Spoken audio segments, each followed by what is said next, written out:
questions, if you have them, more detailed questions, Kelly could probably help. Director Baker?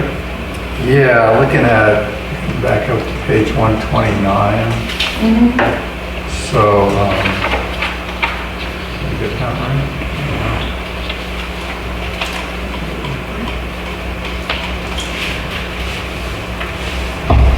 Okay, so wastewater, we got our actual revenue at 1.1 million. So that's only 42%. And then our expenses are like 51%. Oh yeah, we're 75. Is there like some windfall of money that's coming in, or with only 25% left in the year, it seems like we should, have more of our revenue in? So some of that money that's projected revenue is grant funds. Oh, okay. So the grant funds for the treatment plant are on a reimbursement basis. So we incur the cost, we submit an invoice to the state or to the county and get reimbursed. So some of that we haven't gotten yet, and some of it just hasn't been spent. Okay, so we have essentially an accounts receivable due for ballpark on what that is. Is that close to what's going to make up that difference? Let me get to that page.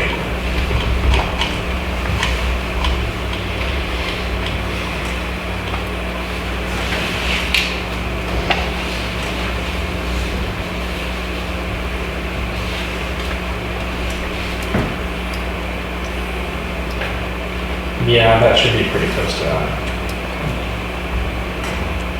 And then on the budget for the water, what did you use? Just kind of the current rate schedule for extra revenues? Okay.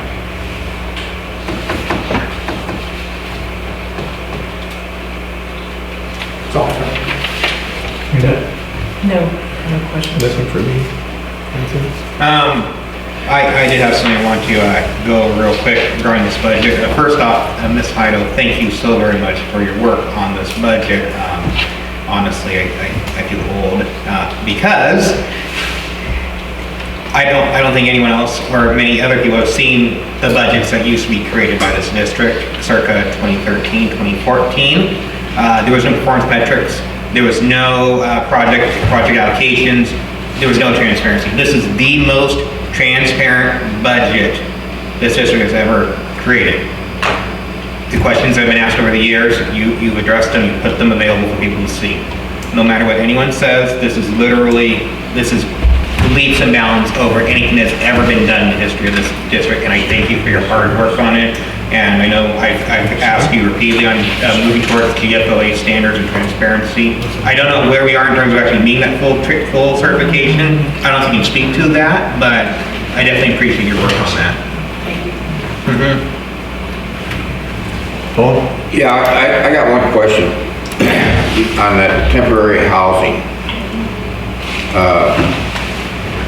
Has anybody thought about extending the lease on that property? Because It's already been extended. it's been extended? Yeah, okay. Is there any update on when they may actually start moving dirt? I think the fire chief would have to answer that Oh, question. okay. I don't know. Okay. It's a 5-year lease. What did it get extended to? The lease had 2 1-year extensions as part of it. I think they're in the 3rd year already, out of the 5. Yeah. So questions regarding the lease extension would be best served asking the Yeah, well, she mentioned, the temporary housing and everything, so. Yeah, but this is the budget. The budget includes the cost for the lease, but the terms of the lease would be better served asking the fire chief to make sure that the current terms and agreements are correct. Okay. Thank you, Owen. Public comment?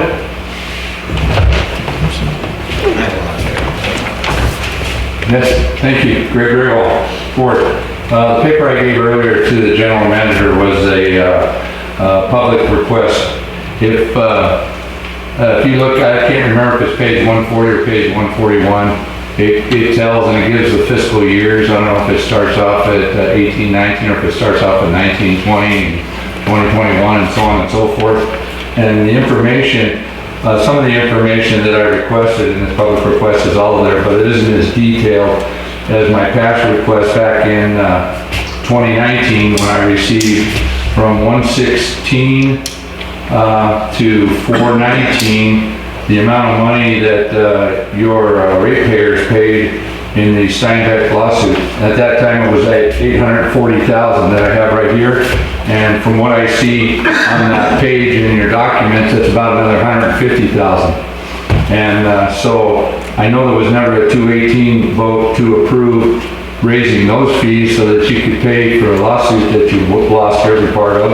I understand that you want to go into, and you have 25,000 budget for the next year. I don't think that's enough because I understand that your attorney claimed in a meeting here a week or so ago that you guys are going forward with a Pueblo deal. So I guess you're still in Spain or Mexico. You're not in California. But I think it's going to cost a lot more than another $25,000, especially since there was never a Pueblo here. There was just a Mission and a Rancho. So that's the document I gave to the general manager. These are the receipts I already have. I also have the receipts from Paso Robles and the county. So all these organizations together for 5 trials and 1 stipulated agreement have spent close to $15 million against landowners that live out here that have the priority right. And I'm one of 42 people. The third thing that happened was a stipulated agreement. That stipulated agreement said that the action was against the basin. And the basin, there's 42 properties that live outside of the basin. And those 42 people are getting ready to form to ask for 7 years of repayment for trying to force them to stay in this lawsuit when they're not in the area that's being contested, which is the basin. And you have 3 wells here, and 2 of those wells are alluvial wells, they're not in the basin, and the other one you're not using that is in the basin. So I don't understand what all this is and why your ratepayers need to pay for this stuff, but with all the other things that you have to do and all the other monies that we have to come up with, I can't understand why you've spent $1 million over the last 10 years on this to get nothing. So thank you. Any other public comment? If not, staff, what do you need from us? Discussed it. This is just a discussion. Just a If you have any discussion. comments, we can take them now. If you have any comments between now and the next meeting, Okay. then you're more than welcome to call or submit them by email or in person. Very good. Okay. I have one. You have another? I'm just kind of like as what I was alluding to, just do you think that the final budget will be or will be close to being almost being the full GFOA standards, or is that going to be like a future? Because I know it's a very big mountain. That's called a budget report. That's usually after the budget's approved. Okay. Because it includes approved budget numbers, so can't really. Okay, that's fair enough. Thank you. Okay. Moving on to item 4, review and approve resolution 2024-16, authorizing a budget I can't adjustment. say a word. Did you have a comment? Yeah, yeah, comment. Yeah, going back to this $1 million that we paid the lawyers to get nothing and everything. And now we're supposedly, and I don't remember ever voting to go after this Pueblo deal. So the Steinbeck is an ongoing litigation and we can't discuss it right now. If you would like to discuss it, you can give the attorney a call, or you and I can discuss it after the meeting in private, or we can schedule it for another closed session. Well, here's the deal. Okay, I asked the lawyer how much we had spent on litigation of the Steinbeck lawsuit, I think a couple months ago. And she said, because we're still in litigation. Well, that's BS, because the information, you can get it anywhere, and there's no reason why we shouldn't have been told. You were told multiple times if you wanted to come down and get it, you could, or if you wanted to call the attorney and get it, you could. We didn't call it, I didn't call the attorney. Yes, I'm aware. Yeah, and I've got right here, $840,000 up until 2019. What you're looking at, that budget does not, and none of the past documents include any information on what the district has actually paid into the Steinbeck litigation, because that is privileged information. So I don't know where these numbers are coming from, but they are not coming from district documentation. There is a budget line item that was inadvertently included in this budget, that is $46,000 for the next budget year. I can't tell you where that came from, why it's there, but it shouldn't be. That is, again, it's all privileged information, what has been spent on litigation. I can tell Mr. Grable right now that he will not be receiving a response other than a declination to his PRA request, because, as I've said many times before, it is privileged information, and it cannot be discussed in this open session because the board has not waived privilege as to the litigation at this point. So why not give it to the DA? So I do. Mr. Owens, Director Owens, you're welcome to contact me, and I will give you the numbers. You were a board member, and you can have those. I've got them. But you've contacted me thus far. So I have a question regarding this privilege. I think it's outrageous that the people in this community cannot have the ability to see what they've paid for. Why would the cost be privileged? That's the law. The costs paid into an active litigation is privileged information, because if there are any type of settlement negotiations that are occurring or going to occur, it could affect the position of the district in those settlement negotiations. The district can always waive the privilege. If 3 out of 5 of the board members decide that they want to make that information public, you can do that. The privilege belongs to the 5 of you. It doesn't belong to me. That's why I can't give it out. It doesn't belong to Kelly or staff or anybody else. It belongs to the 5 of you as a whole. And so that is the law. And there is a reason behind it, and it is to preserve and encourage potential settlement negotiations among parties, and to not compromise one side over the other. We would have no way of accessing the private entities on how much they have paid into the lawsuit in any way. Right. Because they're not a public entity. Yeah, but this is a public entity, and the people are paying the bill. I think they have a right to know what they paid personally. You could, I mean, again, 3 out of 5 of you can waive that privilege.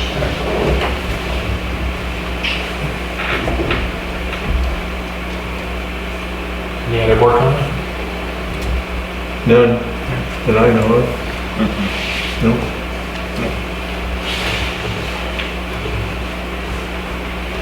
Okay, onward. Review and approve resolution 2024-16 authorizing a budget adjustment to the water and wastewater for contract operator services for the remainder of fiscal year 23-24. So this, what's being requested is to approve resolution 2024-16 authorizing a budget adjustment for contract operator services. The adjustment would be in the amount of $10,000 to both water and wastewater. This would cover the projected cost through the end of the year for contract services, and by the time that the existing budget, or not the existing, the proposed budget for 24-25 comes back to the board, it will have an adjustment for what is projected for the next year. So this is a high estimate. This is not being requested to come out of reserve or capital. It is solely coming from operational cash, mostly from savings from the salaries category. I don't have a number of that savings, which is why it's not projected here. But what we're asking for is a budget adjustment in order to fund the contract operations to move forward through the end of the year. And like I said, by the time the 24-25 budget comes back next month, it will have inclusion for contract services for the next year.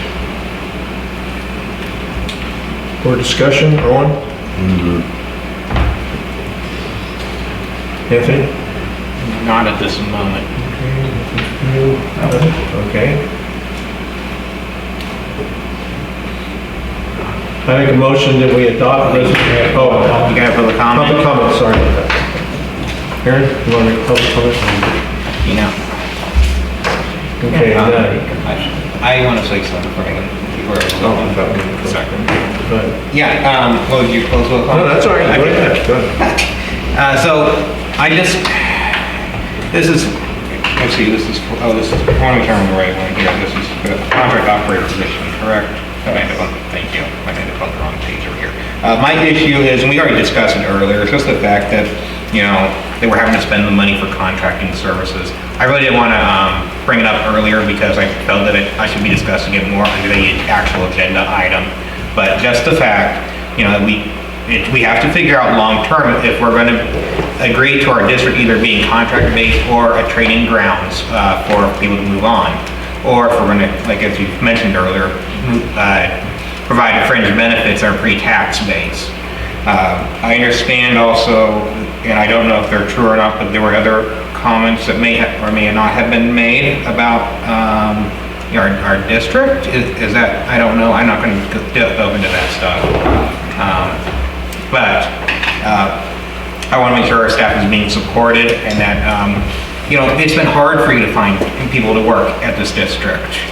And I would like for something to be done long-term instead of for us to just pay someone to show up, twice a week and do the bare minimum. So we still do have the 2 individuals that were hired that we're training. So we are still working towards that. That type of position, it's fairly volatile. So whether they stick around or not is, there's a high probability that they don't. But the fact of the matter is that we've been trying to hire a wastewater operator and a wastewater operator lead for over a year, and have gotten one actual applicant that was qualified. Unfortunately, we missed them by a matter of days in providing an offer to them, but that's sort of the nature of this industry. There's not a lot of movement going on, but there's a lot of retirement going on. So a lot of people are moving up in the agencies that they're at, and a lot of those people don't see a small district like ours as their forever home. It's not big enough to entice somebody to come here and move up in the food chain. The food chain's too short. So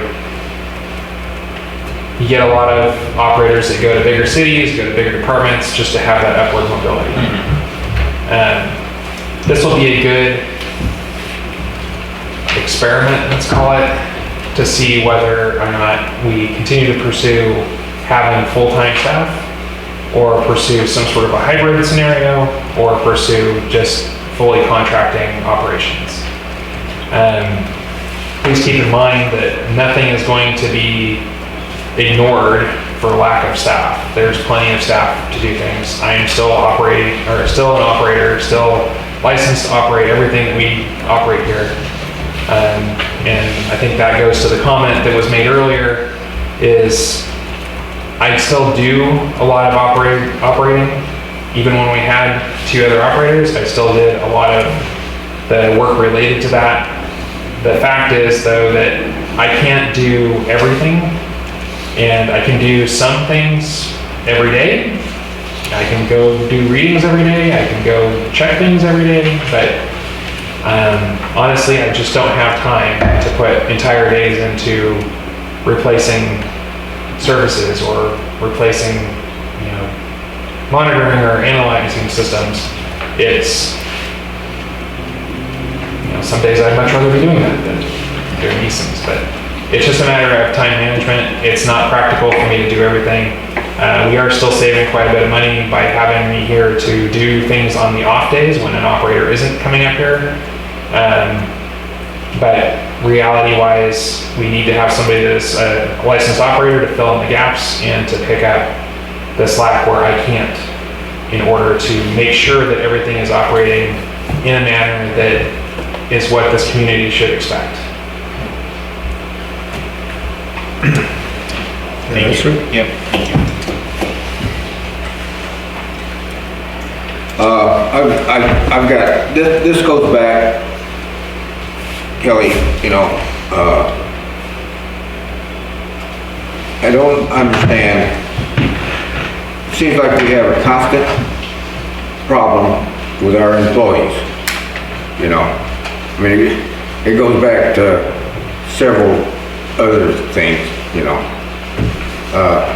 can't get along with this guy, so, gotta move this person over here or so.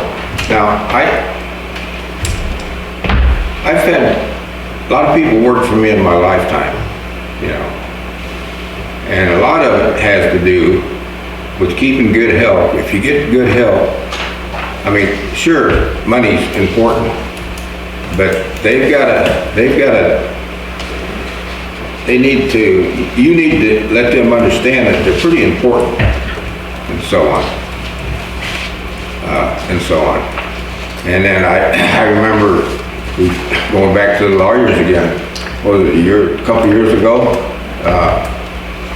We paid a lawyer $31,000 to manage your employees because you were having problems, and so on.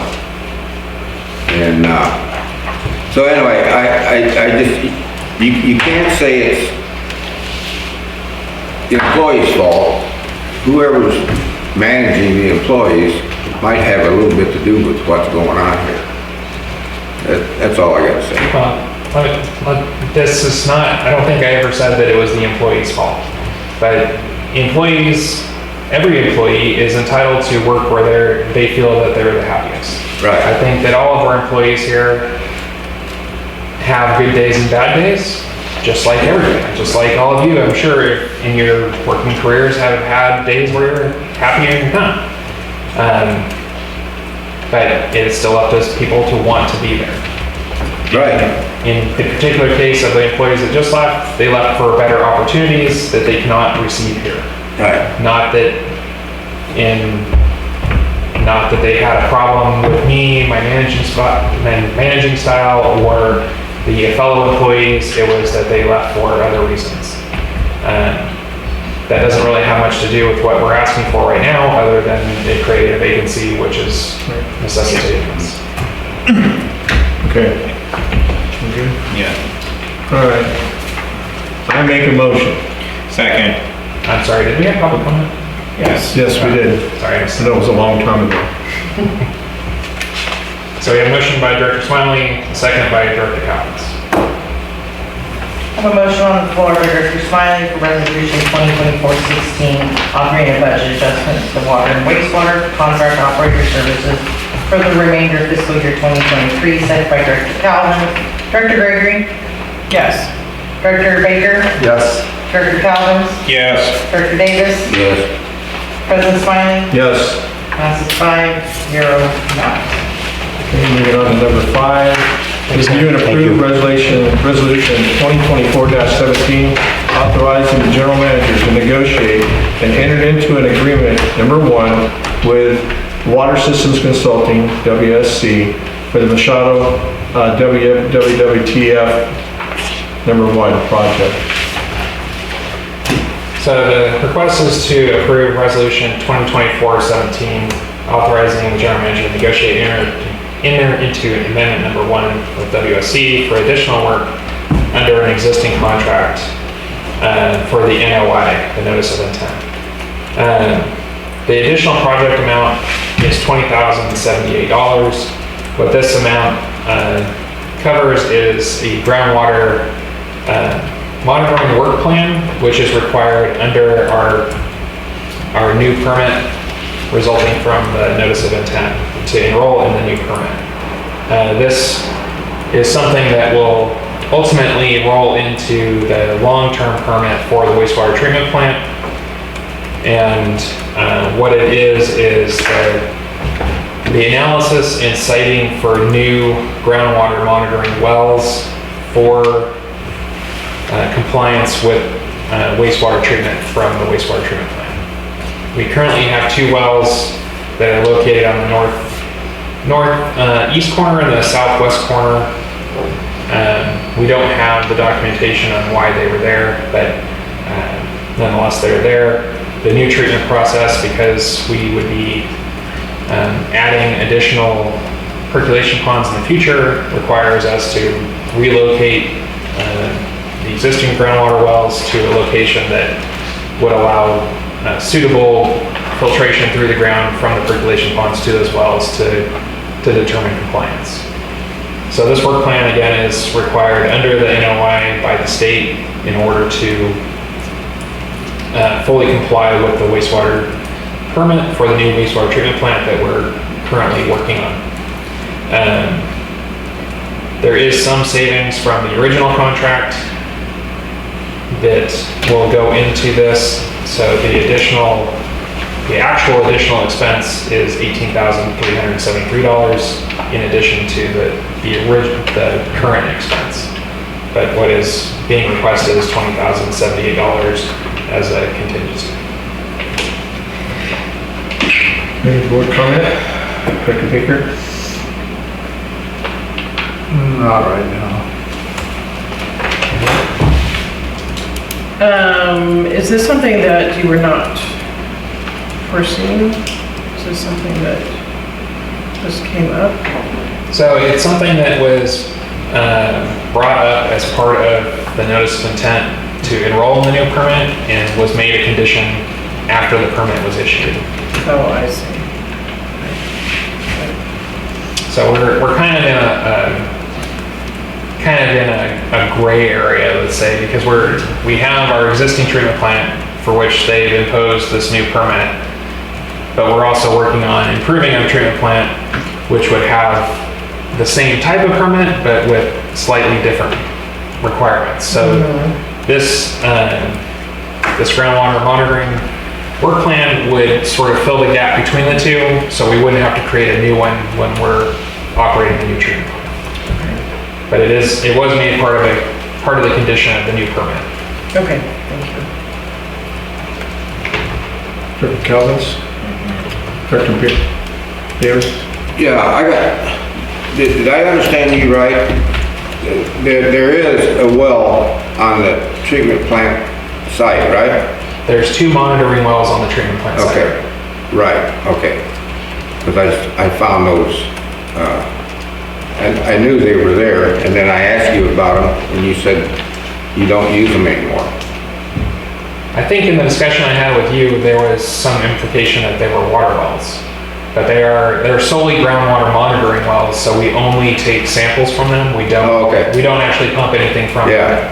And there's actually 3 there. One is partially collapsed, so it's no longer usable. And then the 2 that we use continuously are still active. So you just use those to pull water from the ground and then... And take a sample from that Take a that's sample. analyzed. Okay. Director Calvins? No. Okay. Public comment? Yes, thank you, board. Very well. So I'd like to understand that these 2 monitoring wells that you're taking samples from, is this because of the possibility that there could be a leak in the liner in the pond where the, let's just say the nasty stuff sits? Or are these going to be used continuously with the extension of when the plant is made bigger? And I go back to what I said earlier, EPA just put out a thing April 10th, that was like 2 weeks ago, about PFAS and these forever chemicals that are coming from all the residences that are going to your treatment plant. And these chemicals need to be checked for. And if you're going to use these 2 monitoring wells, I mean, that's going to tell you right off the bat, but I would think that you'd be interested in doing this before you have a problem than after you have a problem. Because once you have the problem, you're not going to be able to clean it up until you pump out the groundwater there, but the contamination is already going to take care of that problem for you. So, thank you. Okay. Does anybody want to make a motion to approve? Did you have another comment, Mr. Baker? I don't know, just, all the state requirements and it just seems to just never end, yeah. Yeah, that's definitely that. Maybe That's frustration. eye-opening There's not a lot when I you got can on do. board here, Oh. yeah. And there's actually, not that it's part of this report, but there's actually 3 other reports that have to be done as part of our permit, that we're working on delaying those until the new plant is in construction because they're directly related to how it operates. And there would be 0 sense in doing it right now, spending however much money to do those, and then have to redo them. So this is the only one, this one had a shorter term to get completed, but it's the only one that we can cross over from one to the other. All right, very good. I make a motion to adopt resolution 2024-17 authorizing the general manager to negotiate and enter into amendment number 1 with Water Systems Consulting. Second. I have a motion on the floor to approve resolution 2024-17 by Director Smiley, second by Director Collins. On the vote. Director Davis? No. Director Collins? Yes. Director Gregory? Yes. Director Baker? Yes. President Smiley? Yes. Passes 4-1, 0 absent. Okay, moving on to number 6, notification to the board per board handbook section, chapter 4, section A4 of the board member, a board member who has not completed the required AB 1234 ethics and AB 1661 sexual harassment training. So this item per board handbook is being brought to the board for board direction. Director Baker has not fully completed his ethics or harassment. He did provide harassment documentation tonight. So I believe that'll be satisfied, but still needs to complete the ethics training.